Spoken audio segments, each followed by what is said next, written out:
Bismillahirrahmanirrahim. Assalamu alaikum, dear students. In this video, we will covering the topic number 4.2.3, which is about the electrolysis of the dilute aqueous solutions. So we are discussing the different aqueous solutions, different dilute aqueous solutions, and we are applying the electrolysis process on that. So the first dilute solution is electrolysis of dilute aqueous sodium chloride using platinum electrodes. So the first one is about the sodium chloride aqueous solution, dilute sodium chloride aqueous solution, and we are using the platinum electrodes. So the key idea of this electrolysis process of the sodium chloride, dilute aqueous solution of the sodium chloride using the platinum electrodes are that unlike the concentrated sodium chloride in dilute NaCl solution, chloride ions are not discharged at the anode. Instead, the hydroxide ions are preferably oxidised and they are producing the oxygen gas. यहाँ पे क्या हो रहा होता है कि हमारे पास जैसे हम लोगों ने देखा था लास्ट टॉपिक में concentrated aqueous solution of the sodium hydroxide में हमने देखा था कि वहां पे क्या होता है कि क्लोराइड आइंस जो हैं वो डिस्चार्ज होते हैं एनोड के ऊपर। एनोड पे यहाँ एनोड के ऊपर क्या था कि यहाँ पे क्लोराइड आइंस डिस्चार्ज हो रहे थे। लेकिन कहा जा रहा है कि एक्वस डाइल्यूट NaCl सोल्यूशन में हमारे पास ऐसा नहीं होता, बल्कि यहाँ पे क्लोराइड आइंस डिस्चार्ज नहीं होते, बल्कि हाइड्रोक्साइड आइंस जो है वो प्रेफरेबली यहाँ पे ऑक्सीडाइज होते हैं and in result oxygen gas जो है वो प्रोड्यूस होती है। देखिए आपको नजर भी आ रहा है कि यहाँ पे ऑक्सीजन गैस प्रोड्यूस हो रही है। सो लास्ट टॉपिक में जो हम लोगों ने स्टडी किया था electrolysis of the concentrated solution of the sodium chloride, और ये जो आज का टॉपिक है डाइल्यूट एक्वस सोल्यूशन वाला, इनमें सिर्फ डिफरेंस ये है इनके इनके एनोड्स का। वहां पे क्या था कि एनोड के ऊपर क्लोराइड आइंस डिस्चार्ज हो रहे थे, जबकि यहाँ पे क्या होता है कि यहाँ पे आके ऑक्सीजन गैस प्रोड्यूस हो रही होती है एनोड पे। बाकी कैथोड दोनों का सेम रहता है, तो cathode reaction remains the same. Cathode में कोई चेंज नहीं आता, hydrogen gas is produced from the hydrogen ions. ठीक है, यहाँ पे क्या होता है कि हाइड्रोजन आइंस जो है ना के थ्रू यहाँ पे क्या होता है हाइड्रोजन गैस प्रोड्यूस होती है कैथोड के ऊपर। लास्ट में भी हमारे पास क्या होता है कि हाइड्रोजन गैस ही प्रोड्यूस हुई थी, और यहाँ पे डाइल्यूट एक्वस सोडियम क्लोराइड के अंदर भी हमारे पास जो है वो हाइड्रोजन गैस ही प्रोड्यूस हो रही है। हमारे पास डिफरेंस क्या है हम लोग डिस्कस करें, एक हमने डिस्कस किया था कंसंट्रेटेड, और एक आज हम डिस्कस करें एक्वस सोल्यूशन। लास्ट में हमने डिस्कस किया था कंसंट्रेटेड सोल्यूशंस को, और यहाँ पे आज हम डिस्कस कर रहे हैं एक्वस सोल्यूशन को। तो दोनों में डिफरेंस ये है कि दोनों का डिफरेंस सिर्फ और सिर्फ एनोड के ऊपर आता है। वहां पे एनोड पे क्या हो रहा था कि क्लोराइड आइंस डिस्चार्ज हो रहे थे, जबकि यहाँ पे क्या होता है कि यहाँ पे ऑक्सीजन प्रोड्यूस होता है, या आप कह सकते हैं यहाँ पे आके ऑक्सीजन जो है वो रिलीज हो रहा होता है। अगर हम बात करें यहाँ पे इलेक्ट्रोलाइट कॉम्पोजिशन की, तो उसमें हमारे पास क्या होता है कि हमारे पास एक्चुअली जो इलेक्ट्रोलाइट है उसमें NaCl होता है हमारे पास ना। इस सेंटर में ये जो हमारे पास आपको ब्लू सा पार्ट नजर आ रहा है, यहाँ पे पड़ा होगा NaCl। और जब NaCl में चूंकि हमारे पास ये एक्वस सोल्यूशन है, हम उसको वाटर में डाल के उसको डिसॉल्व करेंगे, बाकी हमारा वही कॉन्सेप्ट है। हम उसको वाटर में डाल के जब डिसॉल्व करते हैं तो NaCl जो है वो ब्रेक हो जाता है इनटू Na+ और Cl माइनस आइंस में। ठीक है, NaCl ब्रेक हो जाएगा Na+ और Cl माइनस आइन। इसी तरह से चूंकि हम लोग इसका ये एक्वस सोल्यूशन है NaCl का, तो मैंने आपको पहले ही बताया था इसमें वाटर तो हर हाल में प्रेजेंट होगा। वाटर भी ब्रेक हो जाएगा किसमें, H पॉजिटिव में और OH नेगेटिव में। ये होगी हमारे पास इलेक्ट्रोलाइट की कंपोजिशन। आगे हम डिस्कस करते हैं इलेक्ट्रोलाइसिस के रिएक्शंस को। सो कैथोड के ऊपर रिएक्शन हमारे पास सेम होता है। कैथोड पे हमारे पास रिडक्शन हो रही होती है, जिसमें हाइड्रोजन आइंस जो है वो इलेक्ट्रॉन को गेन करके हाइड्रोजन गैस बना देते हैं। पहले क्या होता है कि ये जो हाइड्रोजन आइंस वाटर से रिलीज हुए थे, ये हाइड्रोजन हाइड्रोजन आइंस जो है ये कैथोड के ऊपर आते हैं, यहाँ से इलेक्ट्रॉन्स को गेन करते हैं, और यहाँ से क्या हो जाता है इलेक्ट्रॉन को गेन करके यहाँ पे H2 की फॉर्म में प्रोड्यूस हो जाते हैं। आपको इक्वेशन भी शो की गई है कि आपके पास हाइड्रोजन आइंस है, और क्या होता है कि उन्होंने इलेक्ट्रॉन को गेन कर लिया। जब उन्होंने इलेक्ट्रॉन को गेन कर लिया तो उससे हमारे पास क्या होगा, यहाँ पे ये आ जाएगा H2 की फॉर्म में। ठीक है, ये हमारे पास क्या होगा, अब यहाँ पे एक हाइड्रोजन गैस बन चुकी है। फिर आपने इस इक्वेशन को क्या करना है कि आप बैलेंस कर लेंगे। ठीक है, अब यहाँ पे अगर आप इसको यहाँ पे 2 करते हैं तो यहाँ पे 4 करेंगे, इक्वेशन बैलेंस हो जाएगी आपकी। इसके बाद यहाँ पे देखें कि एनोड पे क्या होता है, एनोड के ऊपर ऑक्सीडेशन होती है, और जो हाइड्रोक्साइड आइंस होते हैं वो ये जो हाइड्रोक्साइड आइंस होते हैं इस पे नेगेटिव चार्ज है ना, मींस कि इसके पास एक्स्ट्रा चार्ज है। तो ये अपना वो ये एक्स्ट्रा चार्ज अपने एक एक्स्ट्रा इलेक्ट्रॉन जो है वो रिलीज कर देता है, वो अपना लॉस कर देता है, और क्या बना देता है ऑक्सीजन गैस बना देगा, और साथ साथ क्या हो जाएगा वाटर। सो ये हाइड्रोक्साइड आइन डिफरेंट हाइड्रोक्साइड आइंस है ना। स्टूडेंट्स आपने कभी भी अपने माइंड में ये चीज नहीं रखनी कि हमारे पास यहाँ पे जस्ट वन NaCl NaCl है और वन वाटर मॉलिक्यूल है, नो, हमारे पास नंबर्स ऑफ मल्टीपल्स NaCl और मल्टीपल वाटर मॉलिक्यूल्स हैं। सो जब वो सब के सब जो है वो यहाँ पे वाटर और उसके अंदर प्रेजेंट होंगे तो आपस में वो रिएक्शन कर रहे होंगे, तो बहुत से हमारे पास Na पॉजिटिव और Cl नेगेटिव आइंस बनेंगे और बहुत से H पॉजिटिव और OH negative ions means hydrogen ions और हाइड्रोक्साइड आइंस प्रोड्यूस होंगे, ठीक है। तो फोर हाइड्रोक्साइड आइंस जो आपस में जब कंबाइन होते हैं, सब आपस में रिएक्ट करेंगे, सब अपने अपने इलेक्ट्रॉन्स को लॉस करेंगे, तो हमारे पास वाटर और ऑक्सीजन प्रोड्यूस हो जाएगा। साथ हमारे पास कुछ इलेक्ट्रॉन्स भी यहाँ पे रिलीज हो रहे हैं। सो हमारे पास क्या होता है कि यहाँ पे हमारे पास एनोड के ऊपर हम कहते हैं कि जो ऑक्सीजन गैस है वो हमारे पास यहाँ पे प्रोड्यूस हो जाएगी। तो हमारे रिएक्शन की समरी ये है कि हमारे पास जो है वो इलेक्ट्रोड्स जो है वो टू टाइप्स के इलेक्ट्रोड्स है हमारे पास। फर्स्ट हमारे पास है कैथोड, सेकंड हमारे पास है यहाँ पे एनोड। कैथोड के ऊपर हाइड्रोजन गैस प्रोड्यूस हो रही थी, जबकि एनोड के ऊपर ऑक्सीजन गैस प्रोड्यूस हो रही होती है। कैथोड के ऊपर हाइड्रोजन आइंस रिलीज होते हैं, जबकि एनोड के ऊपर क्या होता है, जाके OH नेगेटिव आइंस जो है ये ऑक्सीडाइज हो रहे होते हैं, ये अपने इलेक्ट्रॉन्स को लॉस कर रहे होते हैं। तो आइंस जो हमारे पास रह जाते हैं, रिमेनिंग होते हैं सोल्यूशन में, वो कहाँ जाते हैं और वो कौन कौन से होते हैं। सो सोडियम आइंस और क्लोराइड आइंस, देखिए यहाँ पे हमारे पास ये जो इलेक्ट्रोड थे ना, इसमें देखिए हमारे पास H पॉजिटिव और OH नेगेटिव तो कंज्यूम हो चुके हैं, ये Na पॉजिटिव और Cl नेगेटिव कहाँ गए हैं। तो क्या होगा कि ये हमारे पास सोल्यूशन के अंदर ही रहेंगे। Na positive and Cl negative are not discharge, discharge नहीं होंगे, बल्कि they remains in the solution and may form the sodium hydroxide after evaporation. जब ये सोल्यूशन एवेपोरेट हो जाएगा, वेपर्स की फॉर्म में ये खत्म हो जाएगा, निकल जाएगा यहाँ से तो बीकर में से, तो क्या होगा कि उसके बाद सोडियम आइंस और क्लोराइड आइंस आपस में रिएक्शन करके और सोडियम हाइड्रोक्साइड और कुछ हमारे पास यहाँ पे मीन्स हाइड्रोक्साइड भी प्रेजेंट होंगे, तो वापस में रिएक्शन करके सारे के सारे जितने भी आइंस रिमेनिंग होंगे वो एक सोडियम हाइड्रोक्साइड जो है वो फॉर्म कर लेंगे, ठीक है। सो ये हमारे पास कंप्लीट क्या चीज थी, हम लोगों ने स्टडी कर लिया है electrolysis of the dilute aqueous solution का फर्स्ट पार्ट हम डिस्कस कर चुके हैं, which is about the electrolysis of the dilute aqueous solution aqueous sodium chloride using the platinum electrode. अब हम डिस्कस करते हैं नेक्स्ट को। नेक्स्ट में हमारे पास क्या है, electrolysis of the dilute sulphuric acid using the platinum electrodes. हमारे पास इलेक्ट्रोड्स का डिफरेंस नहीं है, यहाँ पे भी हमारे पास एक प्लैटिनम इलेक्ट्रोड था, यहाँ पे देखेंगे भी प्लैटिनम इलेक्ट्रोड था, और हमारे पास सेकंड पार्ट के अंदर भी इलेक्ट्रोड जो है वो प्लैटिनम है। लेकिन डिफरेंस कहाँ पर आ रहा है, पहले हमारे पास सोल्यूशन था सोडियम क्लोराइड का सोल्यूशन पहले हमारे पास था। अब जो सोल्यूशन हम लोग लेने जा रहे हैं वो है हमारे पास एक strong acid which is called as the sulphuric acid. अब हम एक स्ट्रॉन्ग सल्फ्यूरिक एसिड लेने जा रहे हैं, ठीक है। सबसे पहले क्या होता है आपको पता है कि हमारे पास जो यहाँ पे एक बीकर होगा, और उस स्पीकर के अंदर हमारे पास यहाँ पे प्रेजेंट है क्या चीज, सल्फ्यूरिक एसिड। इसका फॉर्मूला होता है H2SO4। सबसे पहले ये H2SO4 चूंकि हमारे पास ये डाइल्यूट सोल्यूशन है तो डेफिनेटली इसमें वाटर तो होगा ही सही, ठीक है। तो क्या होगा जब इसमें वाटर होगा तो ये वाटर के साथ रिएक्शन कर जाएगा और हमारे पास इसके आइंस प्रोड्यूस हो जाएंगे। वाटर जो है ये ब्रेक हो जाएगा H पॉजिटिव और OH नेगेटिव की फॉर्म में, और H2SO4 जो होगा ये ब्रेक हो जाएगा इंटू H पॉजिटिव और SO4-2 आइंस के अंदर ये ब्रेक हो जाएगा, ठीक है। सल्फ्यूरिक एसिड आयनाइज हो जाएगा और प्रोड्यूस करेगा हमारे पास hydrogen ions and sulphate ions produce करेगा, जबकि वाटर R2 आयनाइज होगा, खुद ब खुद आयनाइज हो जाएगा और प्रोड्यूस करेगा hydrogen ions and the hydroxide ions. यहाँ पे सबसे फर्स्ट स्टेप हमेशा ये होता है कि जो हमारे पास एक्वस सोल्यूशन होता है वो आयोनाइजेशन करता है, ठीक है, आयोनाइजेशन कॉज करता है। सेकेंड स्टेप क्या होगा कि इलेक्ट्रोलिसिस प्रोसेस यहाँ पे अकर होगा। अब इलेक्ट्रोलिसिस प्रोसेस में हमारे पास क्या होता है कि यहाँ पे कैथोड और एनोड्स होंगे, ठीक है। कैथोड पे रिडक्शन होती है, एनोड पे ऑक्सीडेशन होती है, वही सेम चीज जो पहले हम लोगों ने देखी थी। हमने पहले भी देखा था कैथोड के ऊपर रिडक्शन और एनोड के ऊपर ऑक्सीडेशन हो रही थी। यहाँ तक बात है उसी में, मैं कंपेयर इसलिए बार करी ताकि आप लोगों के लिए इन चीजों को याद रखना आसान हो जाए। वरना ये क्या होता है कि आप इस लेवल पे भी हैं कि आप लोग ये सब पॉइंट्स बहुत ज्यादा मिक्स हो जाएंगे, आपको चीजें याद नहीं रहेंगी, आप जो है वो इन सब के पॉइंट्स को आपस में मिक्स कर देंगे, ठीक है। सो इसलिए आपने क्या करना है कि आपने इसको बार बार रिवाइज करना है, बार बार रिवाइज करना है, ठीक है। अच्छा, उसके बाद देखिए कैथोड के ऊपर रिडक्शन और एनोड पे ऑक्सीडेशन हो रही है। कैथोड पे क्या होगा कि हाइड्रोजन आइंस जो है वो इलेक्ट्रॉन को गेन करके और हाइड्रोजन गैस प्रोड्यूस कर लेंगे। अब अगर हम लोग लास्ट को कंपेयर करें तो यहाँ पे भी यही हुआ था कि हाइड्रोजन आइंस ने इलेक्ट्रॉन को गेन कर लिया था और हाइड्रोजन गैस प्रोड्यूस हो गई थी। सेम हमारे पास वही इक्वेशन है। एनोड पे आके क्या होता है, हाइड्रोक्साइड अपने इलेक्ट्रॉन को लॉस कर देता है, और उसके बाद क्या होता है, हाइड्रोक्साइड अपने इलेक्ट्रॉन्स को लॉस करता है और हमारे पास ऑक्सीजन गैस और वाटर प्रोड्यूस हो जाता है, ठीक है। सो इसका जो एनोड है वो भी हमारे पास एग्जैक्टली सिमिलर है लास्ट वाले से, ठीक है। सो यहाँ पे भी क्या होता है कि हाइड्रोजन हाइड्रोक्साइड आइंस जो है ये हमारे पास क्या होगा इनका कि ये वाटर और ऑक्सीजन गैस जो है प्रोड्यूस होगा।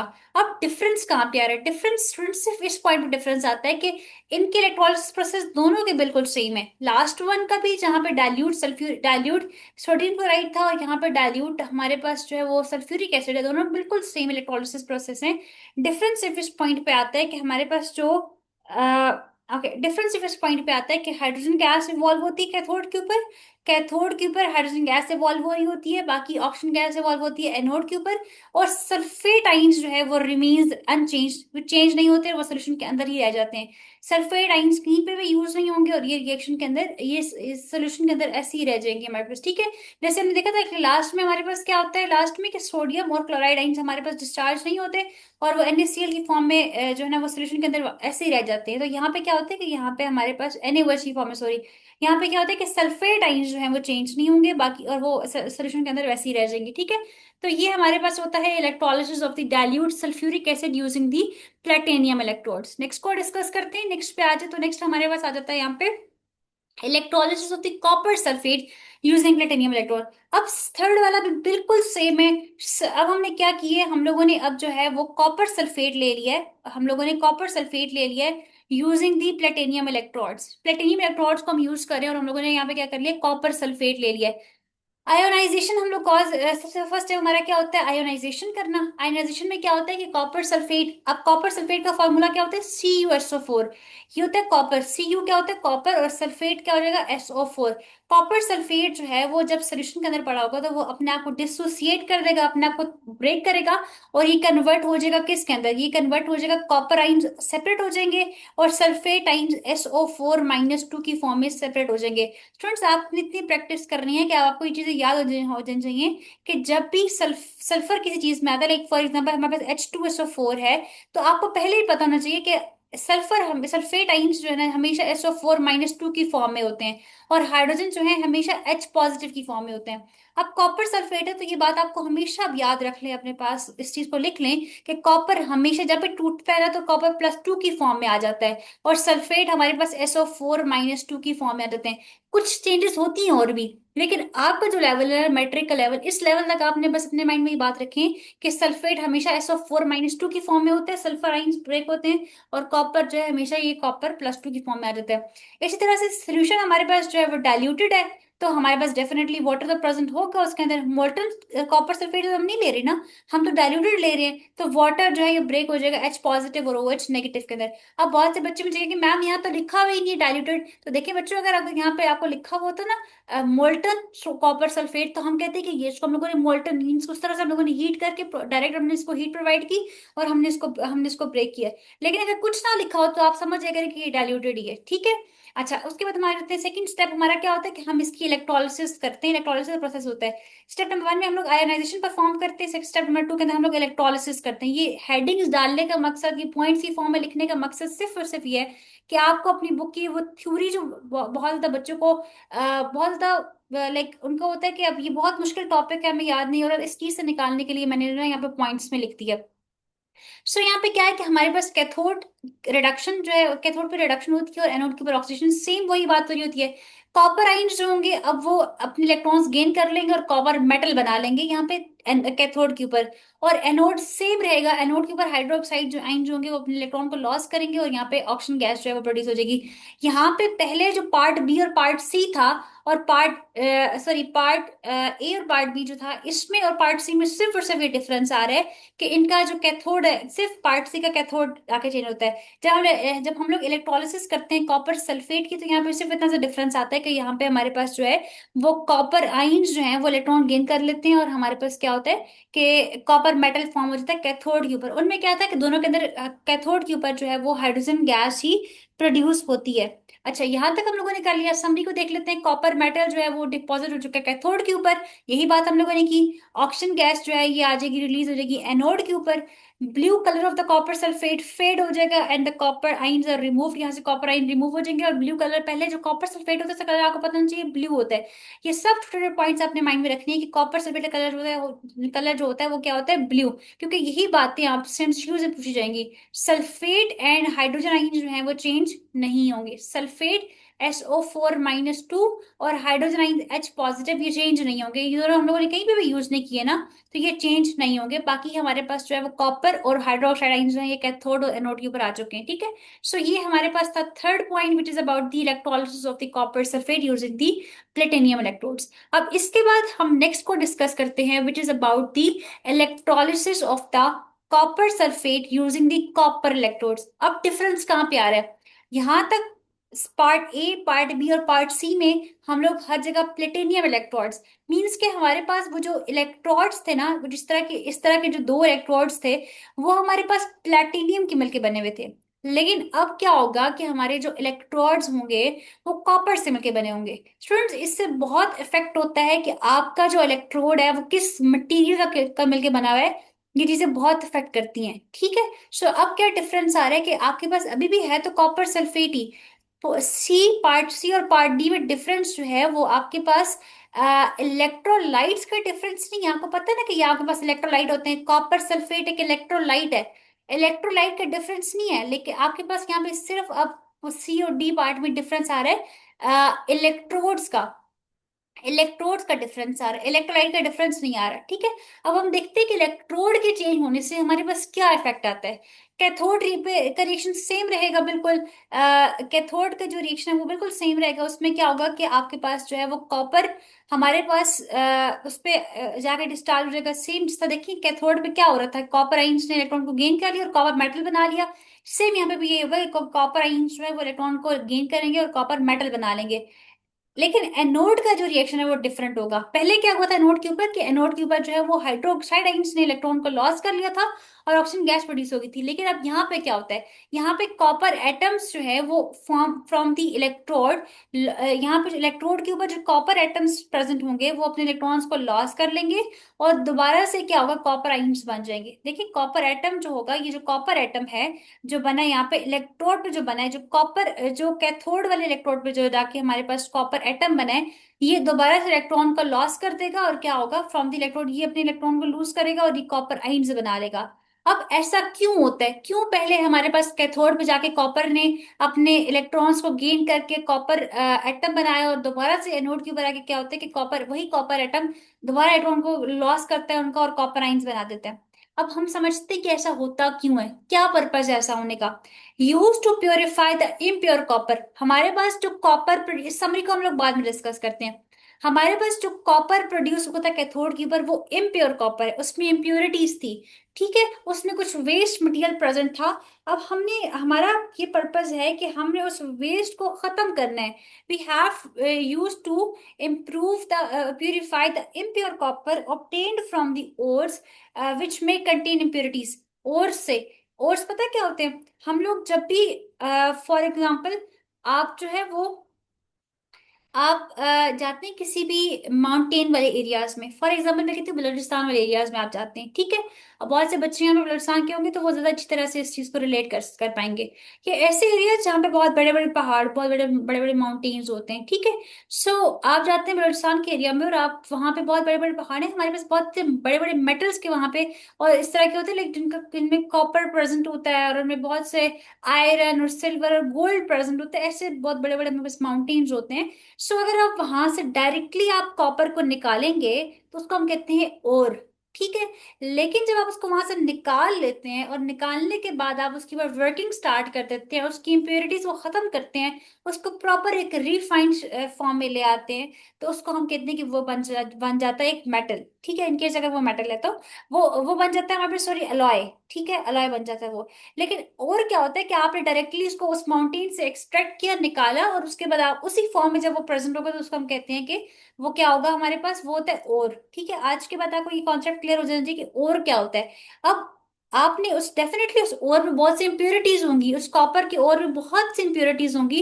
तो अगर आपने इंप्योरिटीज को रिमूव रिमूव करना है और उसको प्योर करना है, इंप्योरिटीज लाइक कौन कौन सी इंप्योरिटीज प्रेजेंट हो सकती हैं आपके पास, जिंक हो सकता है, उसमें आयरन हो सकता है, सिल्वर हो सकता है, गोल्ड हो सकता है, बहुत सी इंप्योरिटीज प्रेजेंट हो सकती हैं।